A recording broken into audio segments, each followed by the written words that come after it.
Picture हर scene ऐसा होना चाहिए कि या तो यहाँ पे लगे या below the belt lage. Hi there, I am Pratiksha Mishra and you're listening to Do I Like It, a Quint production where we review anything and everything under the sun. Thank you for listening and coming back here, and in this episode I will tell you if I liked Cinema Marte Dam Tak from Amazon Prime Video.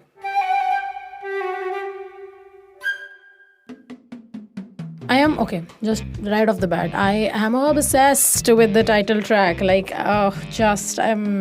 It is so good. It is so good. Just the lyrics, thermocol की वादियों में juice के छींटे है juice के छींटे, means nothing to me. But it's so good. It's just such a great track.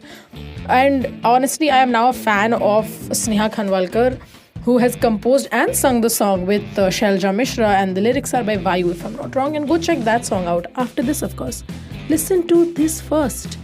What is Cinema Marte Dam Tak? Cinema Marte Dam Tak essentially is an homage, maybe, an ode, if you will, to the time in Indian cinema when there was a parallel line running niche of films that we call B grade or C grade films, right? There is the mainstream cinema, and then there's the films that, people used to call B grade or C grade, like, oh, ye to aisi film hai, waisi film hai. The documentary follows 4 directors who used to make these Hindi movies that, were kind of pushed aside by saying, oh, it's sleazy, or it's low budget films that were amazingly, hugely popular during the 1990s, and I think till the 2000s, they're hugely popular. In the docu-series, we see 4 directors of that time: Kishan Shah, Dilip Gulati, Vinod Talwar, and my favorite of the entire documentary, Jay Neelam, who are allowed to who are asked to make another film in their styles. I know we understand the way these films were made, and they were made in low budgets, okay, don't get me wrong, they were made in very low budgets. They talk about how sometimes films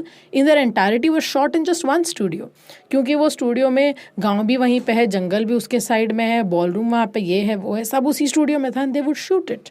And now the thing is, we see these directors essentially in now their homes, in their domestic settings. This series has been created by Vasan Bala, who personally is one of my favorite filmmakers because of his understanding of pulp cinema. I feel like the films they're talking about in Cinema Marte Dam Tak are more camp than they are pulp, but I do think that Vasan Bala's vision is important for this, of any of this to have worked properly. Amongst all of this, let's talk about why these movies were working and the issue with them, okay? These films worked on not one major factor, but a few major factors. One of it was the age-old adage of sex sells.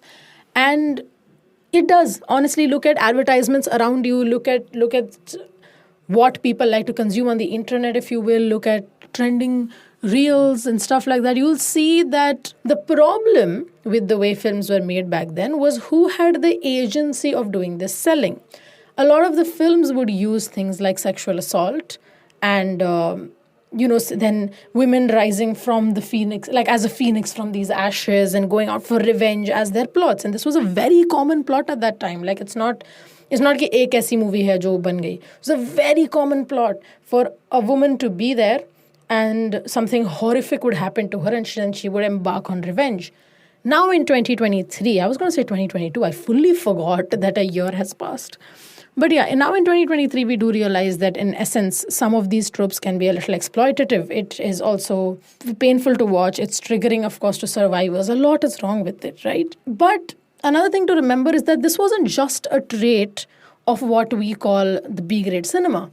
These are also tropes that were used in mainstream cinema. So I think what Cinema Marte Dam Tak is trying to do is to address the fact that these films were way more harshly critiqued than other films that were doing the same thing because they came from, like an outer circle. क्या कहते हैं, ऐसा mainstream था और बाहर ऐसी फिल्में थी.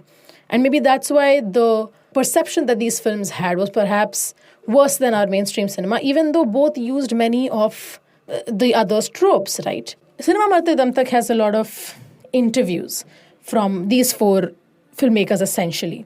We know Kanti Shah. Kanti Shah is Kishan Shah's brother, and he has made things like Loha and Gunda, which were widely popular in their time. And there are also other celebrities that are I was going to say interrogated. I was just saying nobody's being interrogated in this. They're interviewed. Raza Murad is there. Harish Patel is there. But out of all of this, my favorite person is Jay Neelam.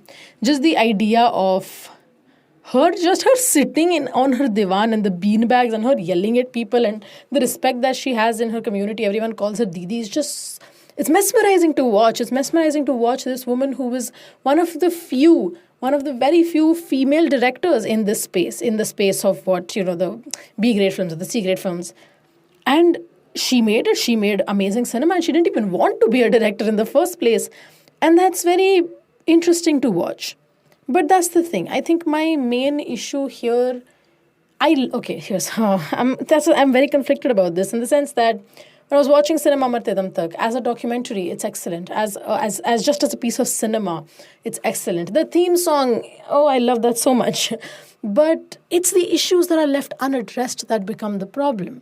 Sex was selling. These films worked. Like they said in the documentary also, these films would fill seats constantly, house full all the time. They would make back their money. But at the same time, we see that the matter of the way women were portrayed in this film is just left unaddressed. In fact, a lot of scenes in the documentary are a little disturbing to watch in general because of the misogyny that jumps out. There is also a good part. There are some genuinely heartfelt parts where we see how these filmmakers have got another chance and we see how they pull out their old dusted manuscripts and they're checking them out. And it's just it's nice. It's nice to just see that. But yeah, I think Cinema Marte Dum Tak could have been a better documentary if it had truly addressed the real deal. Because that's the thing, right? The main attraction of films that Cinema Marte Dum Tak is dealing with were its women. Not in the right way. I'm not saying that it was correct the way that it was presented, but they were the main attraction. Even if you look at posters of those times, even if you look at the way film titles were given, you'll notice that there was a focus on pulling an audience in because of sex appeal, because of female casts, because of the women. In posters, you'll always see a lot of women on the poster just in sensual poses, right? And it was very male-gazy. It was very, very exploitative. And that hasn't gone away, for sure. But again, right, there's room for criticism. And that criticism is not happening. I do believe genuinely that B-grade or C-grade cinema, whatever it is, especially when it comes to horror, really has an appeal to it. Ramsay Brothers' films were amazing. The camp of it all is excellent. I don't think you can truly understand the effect of Indian horror without watching Ramsay Brothers. It's impossible to understand the history of Indian horror without watching Ramsay Brothers. Or even some of the films made by these filmmakers in these documentaries, if you don't watch their horror films, I feel like you're missing out a huge part of India's culture, or in India's cinematic culture, not India's culture as such, but as cinematic history. But a tribute to these needed to have a little bit more criticism. But right, that's the thing. If you're going to make a tribute to that kind of cinema, you have to have the confidence in its cinema also. You'll have to have the confidence to kind of be like, yes, this was an era that needs to maybe be remembered, but we also need to critique it. We also need to have that kind of lens in the cinema that we're making. And I think that's my biggest problem with Cinema Marte Dum Tak. Do I like it? Back to the age-old question, do I like it? I'm a little conflicted, yes, because as a documentary, I really enjoy it. As a subject matter, it's great. I found out things that I perhaps didn't know about a lot.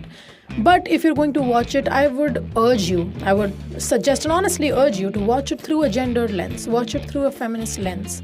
Try to kind of understand why that cinema worked and what are the issues with it, what are its plus points. Try to do all of that. I genuinely think Cinema Marte Dum Tak is one of those things that I want you to put thought into. I want you to take your brain with you and watch it. And I would love to hear your thoughts on it. I would love to hear your thoughts on Cinema Marte Dum Tak, about that genre of cinema, about this episode if you want, about anything really. So you can get in touch with me on my social media. My Twitter is @PratJourno and my Instagram is @PratMish. Wow, every time I mess up my own name. My Instagram is @PratMishra, XOMISHRA. Excited to hear from you. And that was all for this episode. Thank you so much for listening.